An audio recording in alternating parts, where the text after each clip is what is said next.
नमस्कार, स्वागत है आपका जी दिल्ली एनसीआर हरियाणा की इस खास पेशकश में। मैं हूं आपके साथ हार्दिक दवे और आज बात करेंगे आपकी सेहत की। क्या आपको भी रील स्क्रॉल करते हुए सोशल मीडिया पर कुछ ऐसे वीडियोस दिखते हैं जहां अचानक से कोई जिम में एक्सरसाइज कर रहा हो और उसे हार्ट अटैक आ जाए, फिर वहीं पर ऑन द स्पॉट उसकी डेथ हो जाए? मुझे लगता है ऐसे अनेक मामले आजकल हमें देखने को मिल रहे हैं। खासतौर पर सोशल मीडिया पर इस तरह के वीडियोस काफी वायरल होते हैं। अब हर कोई क्या करता है, खुद डॉक्टर बन जाता है, खुद वैज्ञानिक बन जाता है और अपने अपने हिसाब से उसका कारण खुद ही तय कर लेता है और फिर सबको ये ज्ञान देता है। अब कई बार क्या होता है कि इस वजह से फेक न्यूज फैलती है, लेकिन सच क्या है ये बताना हमारी जिम्मेदारी है। और आपकी सेहत अच्छी रहे, आपका दिल धड़कता रहे, इसके लिए आज मेरे साथ कुछ खास मेहमान जुड़ गए हैं जो आपको सही जानकारी देंगे, जो आपको सच बताएंगे। तो चलिए सबसे पहले आपको मिलवाते हैं डॉक्टर वर्षा कौल से। दिल्ली के बत्रा हॉस्पिटल में डॉक्टर वर्षा कौल कंसल्टेंट कार्डियोलॉजिस्ट के तौर पर काम कर रही हैं। पिछले 10 सालों से इंटरवेंशनल कार्डियोलॉजी का उनका एक्सपीरियंस है।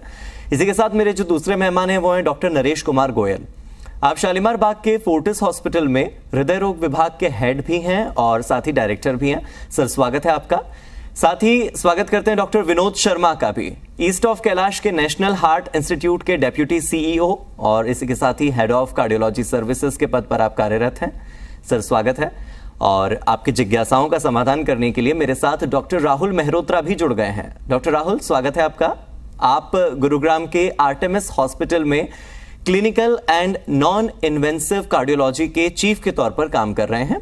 आप चारों से हम कुछ सवाल लेंगे और कुछ ऐसी जिज्ञासाएं हैं जिन्हें शांत करने के लिए आपके जवाब हमारे लिए, हमारे दर्शकों के लिए महत्वपूर्ण होंगे। डॉक्टर वर्षा, आपसे ही शुरू करते हैं। सरल भाषा में हार्ट फेलियर का मतलब आप समझाइए, ताकि हमारे जो दर्शक हैं वो ये समझ पाएं कि जिस भारी भरकम टॉपिक पर हम बात करने जा रहे हैं दरअसल वो इतना भारी नहीं है।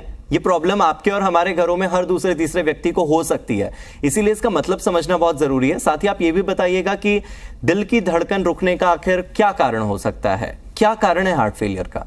नमस्ते, मेरा नाम डॉक्टर वर्षा कौल है और मैं एक हृदय रोग विशेषज्ञ हूँ, यानी कि मैं एक कार्डियोलॉजिस्ट हूँ और मैं दिल्ली के बत्रा हॉस्पिटल में काम करती हूँ। हृदय विफलता एक रोग है, बट इसके बारे में जानने से पहले हमारे लिए ये जानना आवश्यक है कि हमारे शरीर में हृदय का काम क्या होता है।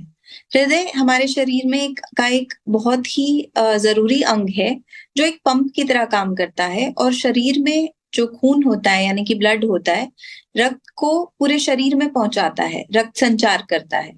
जब हृदय विफल हो जाता है यानी कि हार्ट फेलियर हो जाता है तो हृदय इस काम को करने में अक्षम हो जाता है और रक्त का संचार पूरे शरीर में नहीं हो पाता। शरीर के सब जरूरी अंगों को खून पहुंचना कम हो जाता है और इसी के कारण इंसान को चलने फिरने में थकान होती है, सांस फूलता है और इसी के साथ में पैरों में सूजन आ जाती है। इंसान के फेफड़ों में पानी जमा हो जाता है जिसकी वजह से उसे रोज के काम करने में बहुत तकलीफ होती है। जब ये स्थिति बहुत ज्यादा आगे बढ़ जाती है तो कई बार इंसान को लेटने में भी सांस फूलता है। डॉक्टर वर्षा, जब हार्ट फेल हो यानी कि दिल की गति रुकने वाली हो तो क्या हमेशा ऐसा होता है कि व्यक्ति की मौत हो जाएगी? हार्ट फेलियर से होने वाली डेथ लोगों को डराती बहुत ज्यादा है।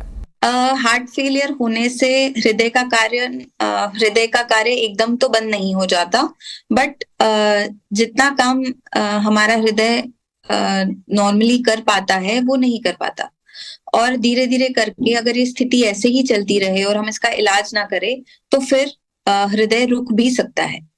अगर हम सही समय पे इंसान का इलाज करें, उसे दवाइयां दे या अगर कोई ऑपरेशन की जरूरत है वो सब कुछ करे तो हम इस स्थिति को रोक भी सकते हैं। बट अगर इसका कोई इलाज ना हो तो आगे जाके ये बंद भी हो सकता है। हृदय की गति रुकने से तुरंत मृत्यु हो सकती है अगर हम इस चीज को रोकने के लिए तुरंत ही कोई उपाय ना करें। अगर जैसे हृदय गति रुक गई है और इंसान अस्पताल में एडमिटेड है, वहां पे कोई डॉक्टर या नर्स तुरंत सीपीआर करके, जैसे जिसको हम कार्डियोपल्मोनरी रिससिटेशन बोलते हैं, करके सांस की हृदय गति को वापस चालू कर दे तो वो रुक भी सकता है। बट अगर हम इस तरह की कोई चीज ना करें तो हृदय गति रुकने से तुरंत मृत्यु हो सकती है। इसीलिए आजकल हम इस बात पे जोर देते हैं कि कॉमन आम जनता भी सीपीआर को सीखे, ताकि किसी भी जगह बस स्टैंड, रेलवे स्टेशन या एयरपोर्ट पे इस तरह की स्थिति आने से हम लोगों की जान बचा सके। तुरंत सीपीआर करके हम कई बारी इस स्थिति को, हृदय गति रुकने पे भी इंसान को बचाया जा सकता है। डॉक्टर वर्षा, क्या cardiac arrest, heart failure, heart attack, इन सब के मायने अलग अलग होते हैं? ये सब एक ही चीज के अलग अलग नाम हैं या फिर इन सबके सिम्टम्स भी अलग अलग होते हैं? थोड़ी अगर आप टर्मिनोलॉजी को लेकर हमारे दर्शकों को ज्ञान दे पाए कुछ। तीनों चीजें आपस में संबंधित है और इनके लक्षण शुरू में एक जैसे हो सकते हैं। हार्ट अटैक यानी कि जो हृदय की धमनियां होती है, यानी कि ब्लड वेसल्स होती है, कोरोनरी आर्टरीज होती है, उसमें जो खून का बहाव हो जाता है वो रुक जाता है, उसमें क्लॉट बन जाते हैं और हृदय के किसी हिस्से को ब्लड सप्लाई यानी कि रक्त संचार उसका बंद हो जाता है। अगर उसी समय हम इंसान का इलाज करें या हम इंसान की तुरंत एंजियोग्राफी करे, अगर नस में ब्लॉकेज है उसको खोल दे, चाहे स्टेंटिंग के जरिए या बाईपास सर्जरी के जरिए, तो हम उस हिस्से को रिवाइव कर सकते हैं।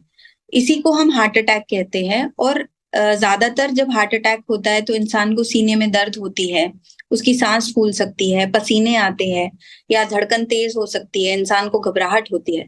बट कई बारी कुछ ऐसे रेयर केसेस में इस तरह के कोई भी लक्षण नहीं आते, जिसको हम साइलेंट हार्ट अटैक बोलते हैं।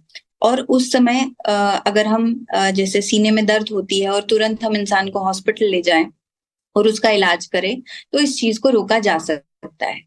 काफी ज्ञानवर्धक जानकारी है ये। डॉक्टर वर्षा, क्या हार्ट फेलियर बिना किसी लक्षण के भी हो सकता है, बगैर किसी सिम्टम्स के? ज्यादातर इंसानों में इसके कुछ ना कुछ लक्षण जरूर आएंगे, धीरे धीरे करके। पहले कम लक्षण होते हैं, धीरे धीरे करके लक्षण बढ़ते जाते हैं। जैसे शुरू में ऐसा होगा कि इंसान को 2-3 किलोमीटर चलने के बाद सांस फूले या सीने में दर्द हो या घबराहट हो या धड़कन तेज हो जाए, और धीरे धीरे करके ऐसा भी हो सकता है कि 100 कदम चलने पे ही इंसान को दिक्कत हो जाए। और जैसे जैसे ये दिक्कत बढ़ती जाती है और लक्षण बढ़ते जाते हैं, इंसान को बैठे हुए भी और लेटने से भी सांस फूल सकती है।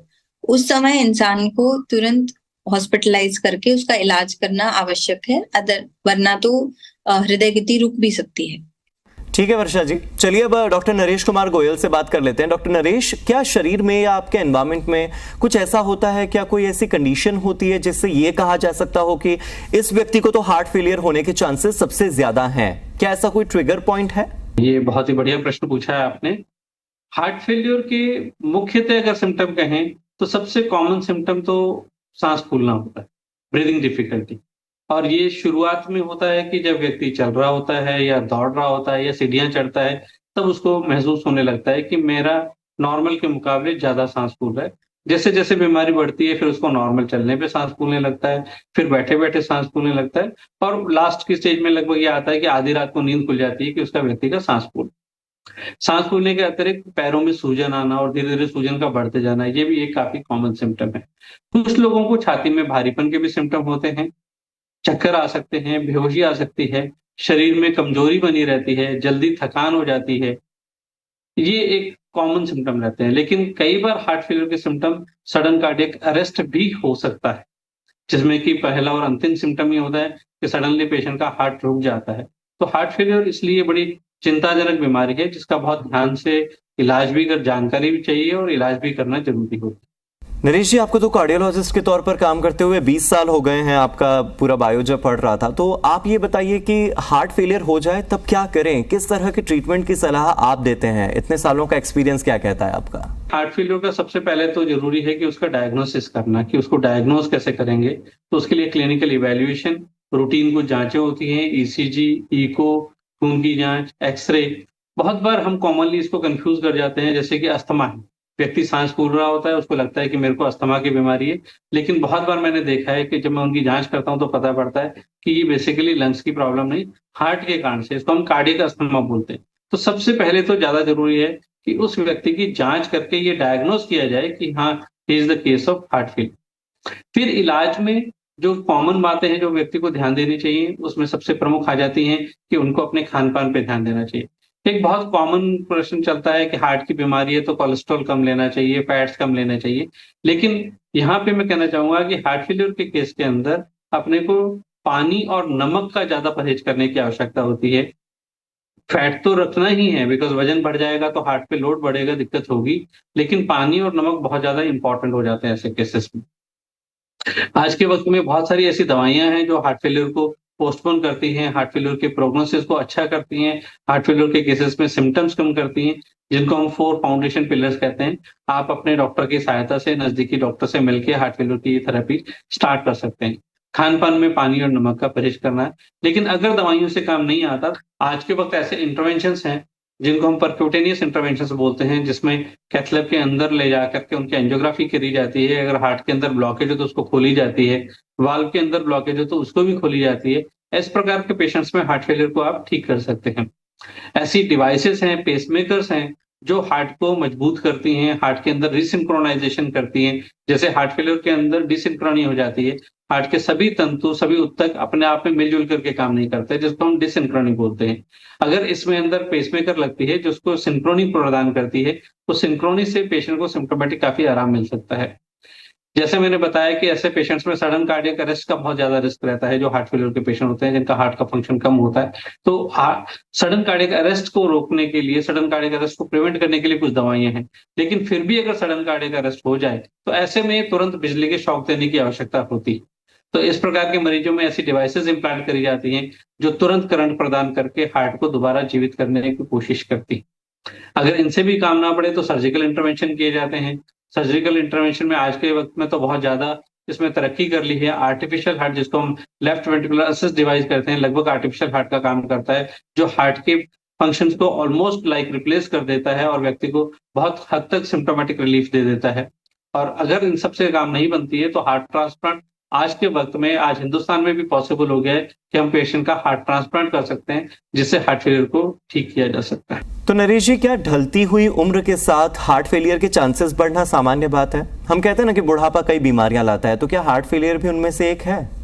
नॉट पर्टिकुलरली, ऐसा नहीं है कि जिसको हार्ट फेलियर की बीमारी है नहीं है, या हार्ट से रिलेटेड कोई बीमारी नहीं है, just because of age he will develop a heart failure. ऐसा नहीं होता है। लेकिन हाँ, जैसे जैसे उम्र बढ़ती है, साथ में बीमारी के वर्ष बढ़ते हैं, कि आपको किसी को 50 की साल की उम्र में शुगर या हार्ट हाइपरटेंशन का बीमारी हुआ, अब 20 या 30 साल से अगर 80 की साल की उम्र में उनको ब्लड प्रेशर चल रहा है, शुगर चल रहा है, तो कुछ ना कुछ डिजीज बढ़ती जाती है, वो अपने आप में हार्ट फेलियर कर देती है। So it is the duration of disease, not the age of a person, which provokes him और which makes him more vulnerable for heart failure. So कोई भी बीमारी अगर लंबे समय तक चल रही है तो उसका असर हार्ट पे आता है। लेकिन अगर कोई व्यक्ति को कोई बीमारी नहीं है, तंदुरुस्त है, तो सिंपली की एज बढ़ रही है इसलिए हार्ट फेलियर हो जाएगा, ऐसा नहीं। बिल्कुल। तो जब हम ये कहते हैं कि दुनिया के 40% हार्ट पेशेंट्स भारत में हैं, ये रिसर्च भी कहती है, केवल हम नहीं कहते, तो क्या भारतीयों में दिल की बीमारी होने की संभावना ज्यादा है? ये बात कहां तक सच है? Yes, you can say it, because like we have a more hypertension, more common diabetes. In fact, diabetes शायद हमारे यहाँ सबसे ज्यादा है। हमारे यहाँ हार्ट डिजीज काफी यंग एज में होती है। जो एज में हार्ट डिजीज होती है, अगर वेस्ट के मुकाबले देखें तो ज्यादा हार्ट डिजीज होती है। जैसे कि अगर देखें तो उस जिस एज में वेस्ट में सिंगल वेसल या डबल वेसल डिजीज होती है, हमारे यहाँ उस लेवल पे ट्रिपल वेसल डिजीज ज्यादा कॉमन होती है। तो हमारे यहाँ एज ए इंडियन अगर मैं कहूँ तो हार्ट डिजीज ज्यादा ही होती है। बिकॉज हार्ट डिजीज ज्यादा होती है तो कोई भी heart disease ultimately heart failure में बढ़ जाती है। तो इसलिए कोई भी प्रकार की बीमारी हो, अगर इंडियन में हार्ट डिजीज है, हाइपरटेंशन है, शुगर है, डिसलिपिडीमिया है, कोलेस्ट्रॉल ज्यादा है, कोई दूसरी बीमारियां हैं जिसकी कीमोथेरेपी चल रही है, किडनी डिजीज है, ये सभी प्रोवोक करते हैं कि हार्ट फेलियर में। सो लार्जली यू कैन से हाँ, इंडियंस के अंदर हार्ट फेलियर की बीमारी वेस्ट के मुकाबले हमारे यहाँ पे ज्यादा होती है। डॉक्टर नरेश, आप मुझे हार्ट फेलियर के लक्षण बताइए एक बार, ताकि हम भी पता कर सकें कि हमें कहीं गैस की वजह से दर्द तो नहीं हो रहा है, या फिर कहीं कोई मसल पेन तो नहीं हो रहा है। कई बार कंधे की तरफ हमें मसल पेन होता है और हमें लगता है कि ये हार्ट फेलियर तो नहीं है, तो ये वाकई हार्ट फेलियर है या नहीं? इसके कुछ सिम्टम्स तो होंगे? जो भी हमारी लाइफस्टाइल रिलेटेड डिजीज हैं आप कह सकते हैं, या जो हार्ट से रिलेटेड डिजीज हैं, सभी डिजीज अपने आप में हार्ट फेलियर को प्रोवोक करती हैं। पर्टिकुलरली मैं कहूँ तो डायबिटीज, हाइपरटेंशन, कुछ प्रकार की जेनेटिक डिजीज, वायरल इन्फेक्शंस, ये सभी हार्ट डिजीज को ज्यादा प्रोवोक करते हैं। Particularly kidney disease, cancer, cancer की जो दवाइयाँ होती हैं, कीमोथेरेपी होती हैं, जो रेडियोथेरेपी होती हैं, वो भी हार्ट फेलियर कर सकती हैं। तो भिन्न-भिन्न प्रकार की अलग बीमारियाँ हैं जो कि हार्ट फेलियर कर सकती हैं। मोटे तौर पे हार्ट की कोई भी बीमारी हो, हार्ट अटैक, हार्ट की कार्डियोमायोपैथी, वायरल इन्फेक्शंस, ये सभी चीज़ें आगे हार्ट फेलियर कर सकती हैं। डॉक्टर विनोद शर्मा, आपसे एक बहुत जरूरी सवाल जो शायद न केवल मेरा बल्कि हमारे कई दर्शकों का सवाल होगा। अभी गाजियाबाद का एक वीडियो मैंने देखा था सोशल मीडिया पर, हो सकता है आपने भी देखा ही होगा। 19 साल का लड़का था, ट्रेडमिल पर भाग रहा था, एक्सरसाइज करते हुए उससे अचानक से हार्ट अटैक आता है, वो गिरता है, 2 लोग आते हैं, चेक करते हैं, नब्ज, मौत हो चुकी है। 19 साल के लड़के का हार्ट फेलियर न केवल ये मुझे हैरान करता है बल्कि शायद आपको बतौर डॉक्टर भी हैरान करता होगा। क्या ऐसा है कि उम्र ज्यादा है तो ही हार्ट फेलियर होगा, जैसा कि हम डिस्कस कर रहे थे इससे पहले, उम्र का जो असर होता है? अगर हाँ तो फिर ये जो जवान लोगों के हार्ट फेल हो रहे हैं ये क्या है, और अगर नहीं तो ये तो बहुत डराने वाली बात है, क्योंकि ये तो हमारे लिए भी खतरनाक हो गया। फिर युवाओं में भी हार्ट फेलियर होते हैं। बहुत सारे बच्चे होते हैं जो पैदाइशी हृदय रोग के साथ पैदा होते हैं, जिनमें हार्ट में होल होता है या और अन्य कई बीमारी होती है, ये आगे चल के इन्हें हार्ट फेलियर हो सकता है। Virus infection, rheumatic heart disease या हार्ट के मांसपेशियों का ढीला हो जाना, जिसको कि हम कार्डियोमायोपैथी कहते हैं, ये सब युवा लोगों में हार्ट फेलियर के सामान्य कारण हैं। डॉक्टर विनोद, क्या आपने ऐसा देखा है कि इलाज में देरी हो जाए तो किसी ऐसे मरीज की भी मौत हो जाती है जिसे बचाया जा सकता था? यानी समय पर इलाज कितना महत्वपूर्ण है? मेरा सीधा सवाल आपसे यही है। यदि हम हार्ट फेलियर के इलाज करने में विलंब करते हैं तो समय बीतने के साथ हार्ट की यानी दिल की जो मांसपेशियां हैं और शिथिल होती जाती हैं, और इसके फलस्वरूप दिल की गति की अनियमितता यानी कि कार्डियक एरिथमिया या अचानक मृत्यु, सडन कार्डियक डेथ की संभावना बढ़ जाती। नंबर 2, जैसे जैसे समय बीतता जाता है दिल की जो मांसपेशियां शिथिल होती जाती हैं, हार्ट फेलियर की तीव्रता बढ़ती जाती है, और इसके चलते लीवर यानी कि यकृत और गुर्दे में भी ये समस्या पैदा होती है, जिसको कि कार्डियोरिनल सिंड्रोम कहते हैं। और कार्डियोरिनल सिंड्रोम के होने से मरीज के मृत्यु होने की संभावना बढ़ जाती है। ठीक है डॉक्टर विनोद, आप मुझे ये बताइए कि आप हार्ट फेलियर हुआ है या नहीं ये कैसे भांपते हैं? हमारे दर्शकों की समझ के लिए आप बताइए कि क्या करें कोई जब उसे हार्ट फेलियर के सिम्टम्स महसूस हो रहे हों, कैसे खुद डायग्नोस करें? सबसे पहले हार्ट फेलियर को आसानी से पहचाना जा सकता है। जैसे कि कुछ सिम्टम होते हैं, सांस फूलना, जल्दी से थकान हो जाना, पैरों में सूजन आना, रात को सोते सोते सांस फूलने के कारण उठ जाना, ये सब हैं जो इसके लक्षण हैं। इसके अलावा हम कुछ टेस्ट कर सकते हैं, बायोकेमिकल टेस्ट करते हैं, जैसे कि खून में प्रोबीएनपी का स्तर जांचना। और हार्ट फेलियर का जो अच्छे तरीके से यदि डायग्नोसिस हो सकता है वो एक्सरे और एकोकार्डियोग्राफी में। एकोकार्डियोग्राफी से हम जान सकते हैं कि हार्ट फेलियर है या नहीं, और है तो किस कारण से। डॉक्टर विनोद, कुल मिलाकर आपने ये बताया कि देरी नहीं होनी चाहिए, हम जैसा पहले डिस्कस कर रहे थे। तो क्या कंजेस्टिव हार्ट फेलियर जिसे यानी कि CHF कहा जाता है, उसका कोई इलाज है जो समय पर मिल जाए तो हमारी जान बच सकती है? क्या किसी को हार्ट फेलियर से पहले ही बचाया जा सकता है? इसकी कोई संभावना है? जैसे ही ये मालूम चले या डॉक्टर ने सूचित किया कि हार्ट फेलियर है तो इसको अविलंब इसका इलाज प्रारंभ कर देना चाहिए। कुछ जांचें हैं जैसे कि मैंने बताया कि एक्सरे, ECG, प्रोबीएनपी, एकोकार्डियोग्राम करके हमें मालूम करना चाहिए कि हार्ट फेलियर है, और है तो इसका कारण क्या है, और इसके बाद इसका इलाज प्रारंभ कर देना चाहिए। आज की तारीख में बहुत सारी दवाइयाँ उपलब्ध हैं, बहुत सारे इंटरवेंशन हैं, जिसके चलते हम हार्ट फेलियर को आगे बढ़ने से रोक सकते हैं। चलिए, मेरे साथ डॉक्टर राहुल मेहरोत्रा भी हैं। डॉक्टर राहुल, आप ये बताइए कि आप अस्पताल में लोगों को किस तरह का इलाज देते हैं जो हार्ट फेलियर के पेशेंट्स आपके पास आते हैं? बहुत फंडामेंटल क्वेश्चन है। तो हार्ट फेलियर, जैसा कि अभी आप लोगों ने सुना है, एक हार्ट की कमज़ोर कर देने वाली बीमारी है, जिसमें हार्ट की पंप करने की क्षमता कमज़ोर पड़ जाती है। तो इसको बेहतर बनाने के लिए कई दवाइयों का उपयोग होता है, और पिछले 5 से 10 वर्षों में कुछ बहुत ही कारगर दवाइयों की उपलब्धता की वजह से और उनके ऊपर जब शोध किया गया तो बहुत ही कारगर इन दवाइयों के रिजल्ट सामने आए। तो ये 4 दवाइयाँ जो हैं इनको हम 4 pillars of heart failure management कहते हैं। ये हर हार्ट फेलियर के मरीज में होनी चाहिए, 4 खंभों की तरह, बहुत ज़रूरी है। तो इन चारों दवाइयों को आपके जो हार्ट फेलियर के डॉक्टर हैं लो डोज से स्टार्ट करेंगे और धीरे धीरे 2-4 हफ्ते में उनका डोज बढ़ाएंगे, जहाँ तक आपको साइड इफ़ेक्ट डेवलप ना हो और जहाँ तक आपके कुछ ब्लड टेस्ट में खराबी ना आए, तब तक वो आपको धीरे धीरे इन दवाइयों को डोज बढ़ाएंगे हर 2 से 4 हफ्ते में, और कोशिश करेंगे कि हर हार्ट फेलियर का मरीज इन चारों दवाइयों के मैक्सिमल टॉलरेटेड डोजेस पे हो, जिसको वो आसानी से सहन कर सकता है, ऐसा डोज, या उस डोज तक जो शोध में साबित हुआ है कि कारगर है, उस डोज तक लेके जाने की कोशिश करेंगे, क्योंकि उन्हीं डोज के बाद आपके ऊपर मैक्सिमम सबसे ज़्यादा फायदा होना पाया गया है। सर, लाइफस्टाइल पर बहुत बात होती है। हम कहीं कोई आर्टिकल भी पढ़ लें हार्ट फेलियर का या किसी भी बीमारी का, अगर डायबिटीज़ का भी पढ़े, तो लाइफस्टाइल एक बहुत ही इंपॉर्टेंट एस्पेक्ट होता है। डॉक्टर राहुल, क्या ऐसी कोई एक्सरसाइज है जिसे करने से हार्ट फेलियर से बचा जा सकता हो, या ये भी आप बताइए कि क्या कोई ऐसी एक्सरसाइज है जो हार्ट पेशेंट्स को नहीं करनी चाहिए? विगरस एक्सरसाइज या बहुत थका देने वाले व्यायाम या एक्सरसाइज मरीज को नहीं करने चाहिए।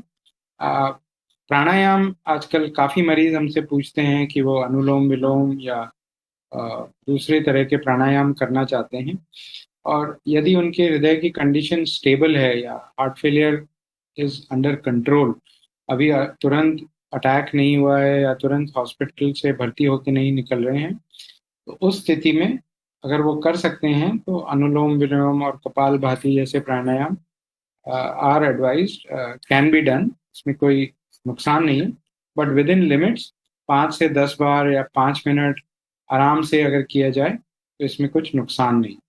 दूसरा, फिजिकल एक्सरसाइजेज, आसन वगैरह अगर आप करते आए हैं और करना चाहते हैं आगे, तो सिंपल आसन करने में कोई भी दिक्कत नहीं है। आप नियमित रूप से अपने आसन कर सकते हैं। डॉक्टर राहुल, बहुत ही जेनरिक से सवाल है, कमजोर दिल वाले लोगों के लिए ड्राइव करना कितना सेफ है? या फिर अगर हम फर्टिलिटी की बात करें तो क्या इस पर भी कोई असर होता है हार्ट फेलियर का, कि अगर हार्ट फेलियर एक बार हुआ, आप ठीक हो गए, उसके बाद आपकी फर्टिलिटी पर कोई असर पड़ा हो या आपकी स्किल्स पर कोई असर पड़ा हो कि ठीक है आपके लिए ड्राइव करना सेफ नहीं है, ऐसा कुछ है क्या? Absolutely safe. Generally driving is not a problem. अगर आप स्टेबल हैं, आपको कोई परेशानी नहीं है, आपकी दवाइयाँ प्रॉपर डोजेस पे चल रही हैं, आप 1 किलोमीटर तक सैर भी कर पा रहे हैं डेली, तो इसके हिसाब अकॉर्डिंग आप अगर ड्राइविंग करते आए हैं तो आप ड्राइविंग भी कर सकते हैं, उसमें कोई परेशानी नहीं आती है।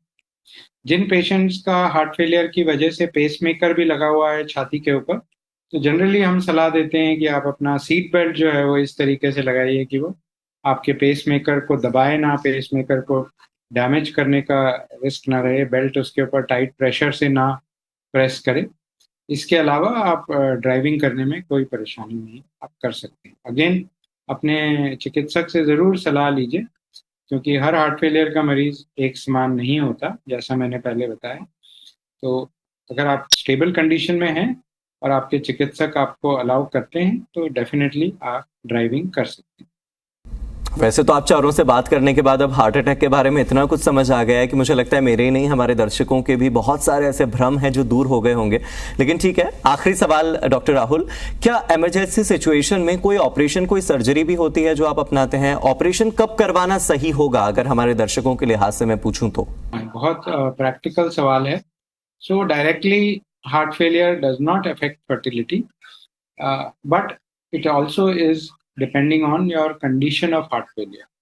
सो अगर आपको सिवियर हार्ट फेलियर है, जो हार्ट फेलियर की स्टेजिंग होती है ABCD, अगर आप स्टेज D में हैं और सारी दवाइयों के बावजूद आपको लक्षण ज़्यादा हैं, आप बहुत कम दूरी पे चल पाते हैं, तब हो सकता है आपकी फर्टिलिटी कम हो।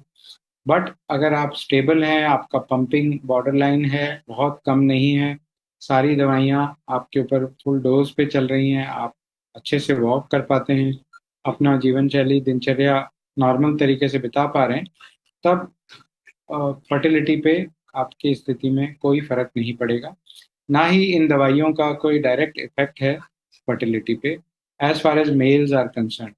इन केस ऑफ विमेन, महिलाओं के केस में अगर प्रेगनेंसी की बात है तो इन दवाइयों का कभी जांच नहीं हुई है कि प्रेगनेंसी की स्थिति में क्या ये दवाइयाँ दी जानी चाहिए कि नहीं।